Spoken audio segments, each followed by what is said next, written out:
အကိုမင်္ဂလာပါရှင်မင်္ဂလာပါခင်ဗျာအကိုစိတ်တွေပဲချိန်တော့မှစတင်ပြီးတော့မွေးခဲ့တာလေအကိုဒီစိတ်တွေကိုစမွေးတာကတော့ဒီကိုဗစ်ပထမလှိုင်းပေါ့နော်ကိုဗစ်ပထမလှိုင်းစဖြစ်တဲ့အချိန်မှာဒီကျောင်းတွေကလည်းပိတ်ထားတော့ပေါ့နော်အလုပ်ကမရှိဘူးပေါ့အဲ့လိုအလုပ်မရှိတဲ့အချိန်မှာလူကကျွန်တော်ခြံအသေးလေးတစ်ခုပေါ့နော်ခြံအသေးလေးတစ်ခုမှာအဲ့မှာသွားပြီးတော့စိုက်ချင်းပြိုးရင်းရနေပြီးတော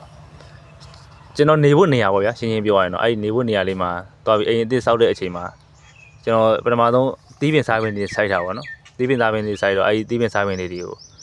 အဲ့ရွာတွေကအိုကြီးတယောက်ကသူစိတ်ကြောင်းရနေပြီးတော့သူစိတ်တွေအဲ့ကျွန်တော် channel ဝင်ပြီးတော့စားတာပေါ့နော်စားတော့အဲ့လူတွေအဲ့လူရဲ့စိတ်ကိုကျွန်တော်ကဖမ်းပြီးတော့ခြီးပြီးတော့လူကြီးအိမ်ပို့မယ်ပေါ့ဗျာအဲ့လိုခြီးထားတဲ့အချိန်မှာအဲ့လူကြီးကသူကမရှိဘူးပေါ့နော်ကျွန်တော်ရောင်းကျွန်တော် channel မှာဒီစိတ်တွေကပျော်တာနဲ့ထင်တယ်သူအဲ့လိုမျိုးပြောရနေပြီးတော့ကျွန်တော်သူ့စိတ်နှစ်ကောင်ဝယ်လိုက်တယ်ပေါ့နော်ပထမဆုံးနှစ်ကောင်ဝယ်လိုက်တယ်ပေါ့နော်အဲ့တော့အရင်ဆုံးစတင်ပြီးမွေးဆိုတဲ့အဲ့နှစ်ကောင်နဲ့စတင်ပြီးမွေးတာဟုတ်ကဲ့ခင်ဗျာပထမဆုံးစတာဦးမွေးတော့အဲ့နှစ်ကောင်နဲ့ပေါ့နော်အဲ့နှစ်ကောင်ကနေပြီးတော့နောက်ထပ်ပေါ့နော်ဒီအဖော်ရအောင်ဆိုပြီးနောက်ထပ်တစ်ခါစိတ်သိုးလေးတစ်ကောင်ပေါ့နော်တစ်ခါထပ်ဝယ်တယ်ပေါ့၃ကောင်ပေါ့၃ကောင်နေပြီးအဲ့လိုမျိုးမွေးရနေပြီးတော့တမားတွေကလမ်းသွားတွေကကိုကလည်းဒီစိတ်ကလည်းတစ်ခါမှမကြောက်ဘူးလေမကြောက်ဘူးဒီလမ်းသွားတွေကနှစ်ကောင်နဲ့နည်းနည်းလေးများဝယ်အဲ့လိုမျိုးအကြံပေးတယ်ပေါ့ဟိုလူကဆရာစိတ်တွေကြောက်နေလားပေါ့အဲ့လိုမျိုးပေါ့နော်ပြောရင်နောက်ဆုံးကျတော့ကဲများဝယ်မယ်ဆိုပြီးတော့ကျွန်တော်ရှိတဲ့ပတ်စံလေးနဲ့အဲ့လိုရင်းဝယ်လိုက်ရောင်းလိုက်လုပ်ချင်းရနေပြီးတော့အဲ့ဒီနှစ်မှာပဲပေါ့နော်ကျွန်တော်အရှိမှာစိတ်ရောင်းရငွေပေါ့နော်အဲ့ဒီတော့2019တုန်းကငွေပေါ့နော်တော်တော်လေးစုမိခဲ့တယ်ပေါ့နော်စုမိပြီးတော့အဲ့ဒါနဲ့ကျွန်တော်စိတ်တွေဝယ်တော့2019ပြီးတဲ့အချိန်မှာ2019 20လောက်မှာစိတ်အကောင့်200ဝန်းကျင်လောက်ကျွန်တော်ရှိမှာရှိသွားတယ်ပေါ့နော်2020 2021ဆိုတည်းကအစခဲ့တဲ့ဥစားပေါ့နော်အခုချိန်ထိဆိုလို့ရှိရင်စိတ်ဒီအောင်မြင်မှုဘယ်လောက်ရှိနေပြီလဲဆိုတာပြောပြပေးပါဟုတ်ကဲ့အဲ့ဒါပြောရရင်တော့နည်းနည်းရှည်ပါပေါ့နော်ဘယ်လိုလဲဆိုတော့ကျွန်တော်တို့က2019 20မှာပေါ့နော်ကျောင်းပိတ်ထားပြီးတော့21မှာကသူကကျောင်းကပြန်ဖွင့်တယ်ပေါ့နော်ကျွန်တော်ကလက်ရှိပေါ့နော်ဒီအလဲတန်းပြဆရာကျောင်းဆရာတယောက်ပါပေါ့နော်အဲ့လိုနဲ့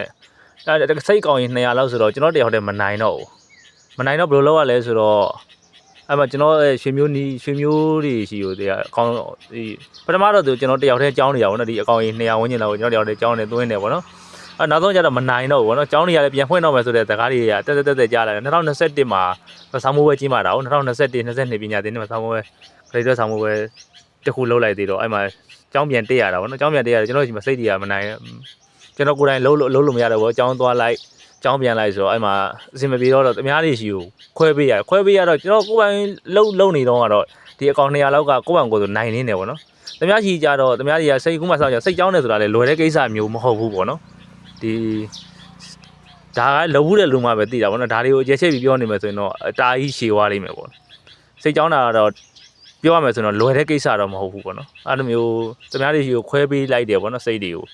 ခွဲပေးလိုက်တော့တယောက်ကိုအကောင်60အကောင်30 40ပေါ့နော်တခါလေး10ကောင်လို့15ကောင်လို့ထိရှိရအခုဆိုကြပါစို့ဗျာကျွန်တော်တရွာသွားပြီးတော့စိတ်သွားဝယ်မယ်ပေါ့ရွာတရွာစိတ်သွားဝယ်မယ်အဲ့ဒီရွာမှာက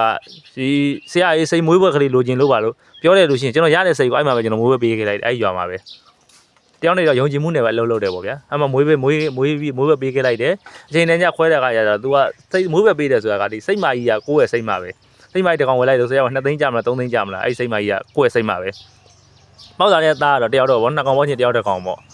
သူကစိတ်ကပေါက်ပြီးတော့6လလောက်ဆိုလို့ရှိရင်သူကရောင်းလို့ရမယ်6လလောက်ဆိုရင်ရောင်းလို့ရမယ်ပေါ့နော်အဲ့6လလောက်ဆိုဘယ်လောက်ပို့လောက်ရမလဲဆိုရင်စိတ်တစ်ကောင်ပေါက်မယ်ဆိုရင်6000ဝန်းကျင်လောက်ရမယ်ပေါ့နော်6000ဆိုတော့တယောက်3000ရမယ်ပေါ့စိတ်တစ်ကောင်ပေါက်ပြီဆိုလို့ရှိရင်2ကောင်ဒီစိတ်မိုက်ကြီးက2ကောင်ပေါက်ပြီဆိုလို့ရှိရင်သိန်း2000ရမယ်ပေါ့တယောက်6000ပေါ့နော်အဲ့လိုမျိုး10ကောင်လောက်မွေးတယ်ဆိုတော့အဲ့လိုမျိုးတွက်ချီကြိုက်တယ်ပေါ့နော်အဲ့လိုနဲ့လောက်ရတာပေါ့နော်အဲ့တော့ဒီကျောင်းနေပြန်ဖွင့်တဲ့ခါကျတော့ကျွန်တော်မမွေးနိုင်တော့အဲ့လိုမျိုးမွေးဘက်တွေနဲ့ပဲလက်ပတ်ရတာပေါ့နော်အခုချိန်ဒီပေါ့အခုချိန်ဒီဘယ်လောက်ထိအောင်မြင်မှုရလဲဆိုတော့အဲ့ဒါကြတော့လေပြောဖို့ကခက်တယ်ပေါ့နော်အောင်မြင်မှုကတော့ရပါတယ်ရတယ်ပေါ့နော်ဒီအခုလက်ရှိပြောမှဆိုလို့ရှိရင်ခေတ်ကာလအခြေအနေနဲ့ဒီစားရေးတောက်ရေးတွေအားလုံးဒီစိတ်ကရတဲ့ဝင်ငွေလို့တောင်မှပဲပြောလို့ရတယ်ပေါ့နော်ဒီစားတောက်နေတာတွေလောက်ကင်နေတာတွေကဒီစိတ်ကရတဲ့ဝင်ငွေတွေနဲ့လေပတ်နေတယ်ဆိုရင်တော့ပိုမှန်ပါလိမ့်မယ်ပေါ့နော်အောင်မြင်မှုကတော့ဒီစုထားတာမျိုးဒီတရားဝင်ကြီးတတ်မှတ်ရေး စာနဲ့ရေးပြီးတော့ချုပ်ထားတာမျိုးမှတ်ထားတာမျိုးတော့မရှိဘူးပေါ့နော်ဒါပေမဲ့အားလုံးလက်ပတ်နေနိုင်နေတာဒီအခုအချိန်นี้မျိုးနေနိုင်နေတာဒီစိတ်ကရတဲ့ဝင်ငွေလို့ပြောလို့ရပါတယ်ဟုတ်ကဲ့ခင်ဗျာ ဒီအချိန်ဒီမှာအခုမှာပေါ့နော်စိတ်အကောင်ရေးအတွက်ဘယ်လောက်မြန်ထက်ရှိသေးလဲပေါ့သိချင်တယ် ဟုတ်ကဲ့ခင်ဗျာအခုလက်ရှိကျွန်တော်မှာစိတ်အကောင်ကြီးဘယ်လောက်ရှိလဲဆိုတော့လူ6ဦးကိုကျွန်တော်မိုးပဲပေးထားတယ်ပေါ့နော်တယောက်မှာစိတ်အကောင်ကြီး90ဝန်းကျင်တယ်ဆိုတော့6ဦးဆိုတော့စိတ်အကောင်ကြီး300ဝန်းကျင်တော့ရှိမယ်ခင်ဗျာစိတ်အကောင်ကြီး300ဝန်းကျင်ရှိမယ်အဲ့ဒီစိတ်တွေကသူတို့ဒီကိုယ်အပိုင်ရှိသလိုပေါ့သူတို့နဲ့ထက်ဝက်ခွဲရမယ့်စိတ်တွေလည်းရှိတယ်ပေါ့နော်အခုလက်ရှိစိတ်အကောင်ကြီးကအဲ့ဒါလောက်ရှိပါတယ် အခုအနေနဲ့ပေါ့နော်နောက်တဲ့စိတ်တွေမွေးမဲ့လူတွေဆိုလို့ရှိရင်လည်းဘယ်လိုမျိုးအကြံလေးပေးခြင်းသေးလဲ ဟုတ်ကဲ့ခင်ဗျာဒီစိတ်မွေးတာတော့ဗျာဒီအခုလင်ယူကူသားမွေးလို့တော့မရဘူးပေါ့ဗျာဟိုမြန်မာစကားတကယ်ပုံနဲ့ပြောရမယ်ဆိုလို့ချင်းဒီစီးပွားကြီးကသူကဟိုစာတိုးဘွားလိုပဲဆိုကြပါစို့ဗျာစာတိုးဘွားဆိုတာကပထမနှစ်ကစမယ်ဆိုရင်နှစ်ကိုနှစ်နဲ့မြောက်တော့၄ဖြစ်တယ်ပေါ့ဗျာ၄ကိုတခါနှစ်နဲ့အဲ့လိုမျိုးစာတိုးဘွားပုံစံမျိုးပေါ့ဒီစာခွဲကိန်းပုံစံမျိုးပေါ့ဗျာစိတ်တကောင်စမွေးပဲစိတ်တကောင်နဲ့2ကောင်ပေါက်မယ်2ကောင်ကနေပြီးနောက်ထပ်အဲ့စိတ်ကောင်ကနေနောက်ထပ်2ကောင်စီထပ်ပေါက်မယ်နောက်ထပ်2ကောင်စီထပ်ပေါက်မယ်ဆိုတော့ကျွန်တော်တို့ဟိုကြီးစစ်လောက်မှတင်ရတဲ့စာခွဲကိန်းပုံစံမျိုးပေါ့ဒီစိတ်ကပွားသွားတာပေါ့နော်အဲ့လိုမျိုးပွားသွားတာပေါ့နော်အဲ့လိုမျိုးဒီစိတ်မွေးတဲ့လူတွေဘာအကြံပေးခြင်းလဲဆိုတော့ဒီစိတ်မွေးမယ်ဆိုလို့ချင်းဟိုဒီခြံလေးစနစ်တကျနဲ့ကို့မှာကြောင်းမဲ့လူရှိရမယ်တကြဲရှိရမယ်ခြံစနစ်တကျလေးနဲ့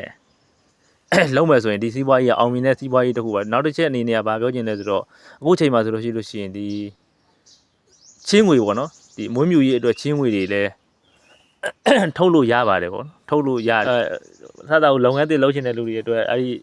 ဥစ္စာစိတ်တကောင်ကိုတသိန်းခွဲကျပ်နဲ့ချင်းငွေထုတ်လို့ရပါတယ်ပေါ့နော်စိတ်အကောင်ကိုမှအကောင်100ရှိမယ်1 unit ပေါ့နော်အကောင်100 1 unit ဆိုလို့ရှိရင်စိတ်တကောင်တသိန်းခွဲကျပ်နဲ့အဲ့လိုမျိုးထုတ်လို့ရပါတယ်အကောင်100